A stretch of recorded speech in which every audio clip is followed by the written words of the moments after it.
Bismillahirrahmanirrahim. Moving on to the next lecture of our forensic autonomy series, and this next lecture, as the title displays, is about autopsy and exhumation.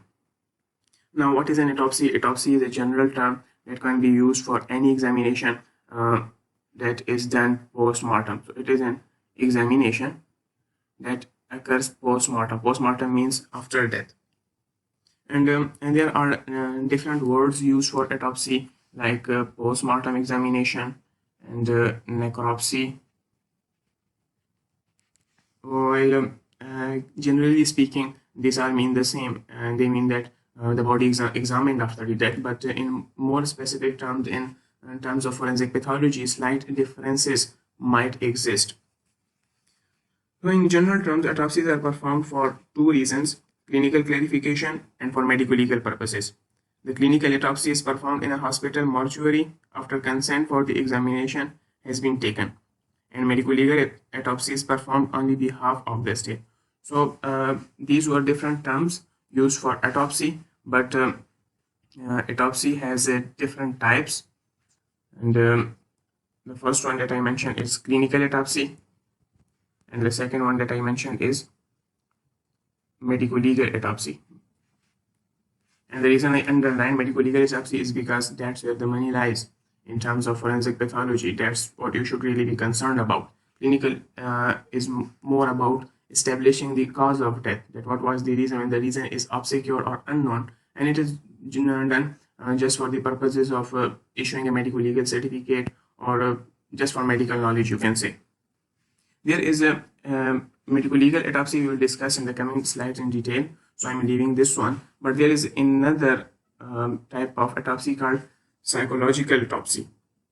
And psychological autopsy means a complete study, or a complete knowledge, acquiring a complete knowledge about a person's mental status, his relations, his social circle after the death of the person. And it is done in alleged cases of suicide, when the suicide is not confirmed, but there is a substantial evidence that somewhat supports the possibility of a suicide. So let's move on to next slide and see what we have there. And like always, there will be definitions. What is autopsy? Autopsy means detailed scrutiny. Scrutiny is a $5 term for examination of both external surfaces and internal contents of the body after opening its cavities and taking samples for testing. And what kind of testing? It can be histological testing, biochemical testing, or toxicological testing for detecting poisons. And what are the types of autopsy? Like I previously mentioned, there can be medical autopsy, conducted for only and only medical reasons to establish diagnosis in cases where there is no confirmed diagnosis, or the diagnosis is obscure. And the second type is medico-legal autopsy. What is medico-legal autopsy? It is, as you can see, there is the term legal in here. So obviously it is for the purposes of law and justice, you can say. So medico-legal autopsy is a type of autopsy that is performed in the pursuance or the attainment of law to establish the cause and the manner of death, and also to establish or rule out the possibility of a homicide or any unnatural death. What is post-mortem examination? Post-mortem examination is a broad term, but a slight difference exists between the medico-legal autopsy and the post-mortem examination.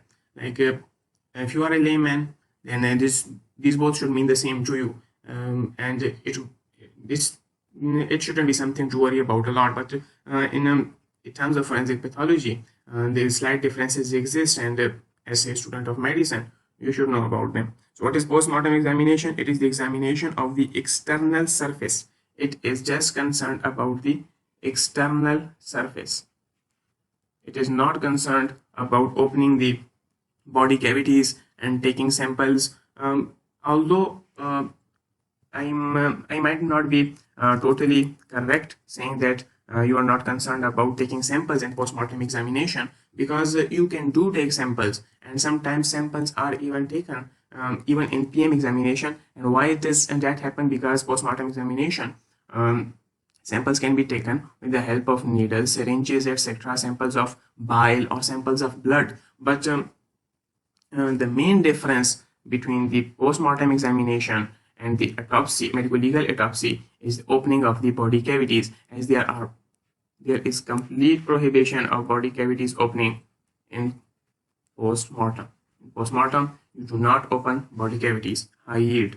When the last one is psychological autopsy. What is psychological autopsy? Like as previously mentioned, it is conducted in the alleged cases of suicide to know about the mental status of the deceased at the time of death, and this includes the whole background of the person, his habits, mental status, how good a person he was, i.e. personality traits, his social circle, his relations with people, and all this information can be obtained through different resources available after the death of that person, like from the colleagues of that person, or you can visit the home, etc. You can see to what things he was exposed.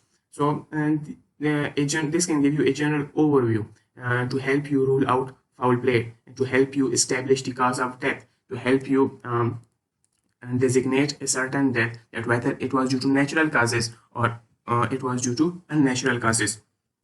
And in the next slide, we are going to see the modern autopsy suit plus autopsy rule requirements. I would request you to not go to these points currently, because if you go through them, it will just confuse you further.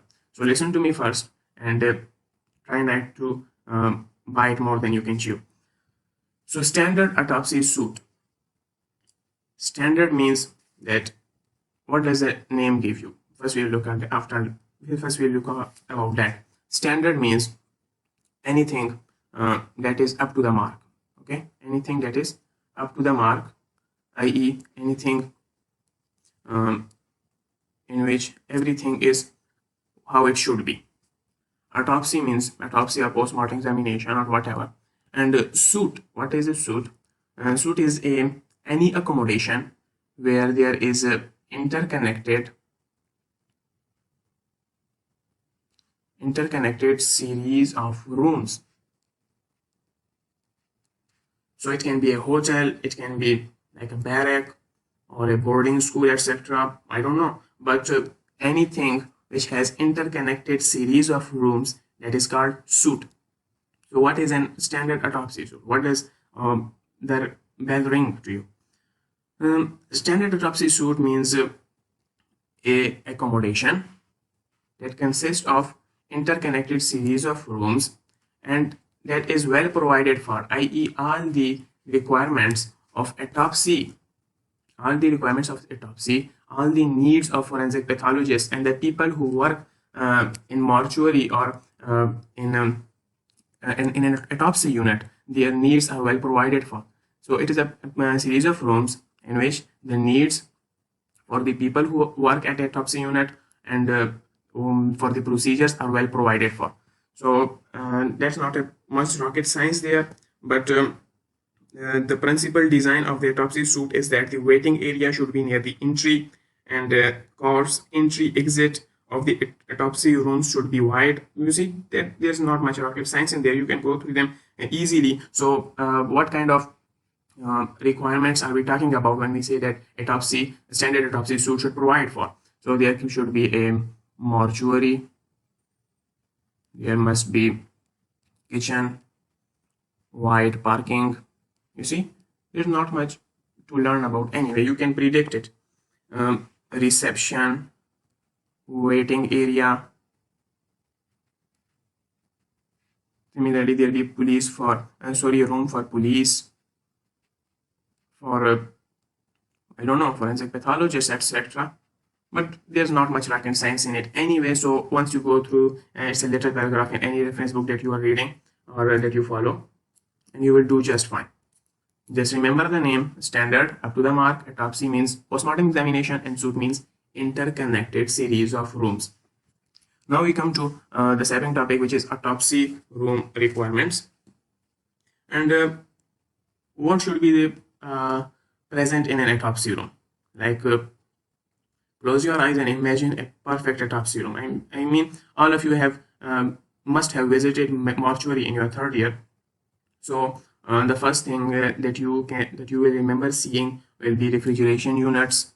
So there must be something to carry the corpse.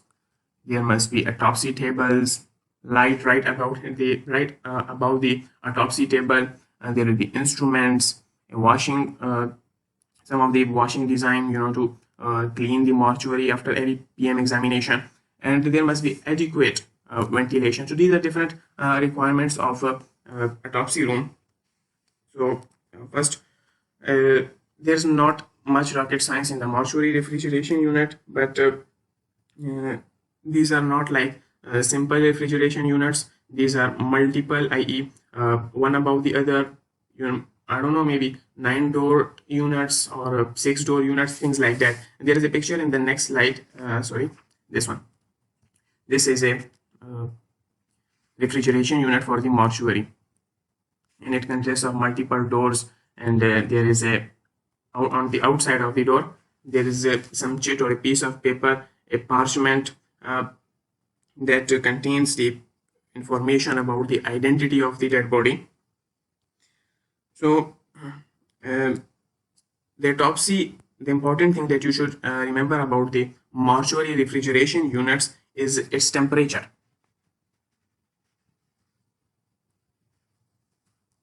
The pre-autopsy temperature of the corpse or the dead body requiring microscopic examination should not fall below 4 degrees centigrade.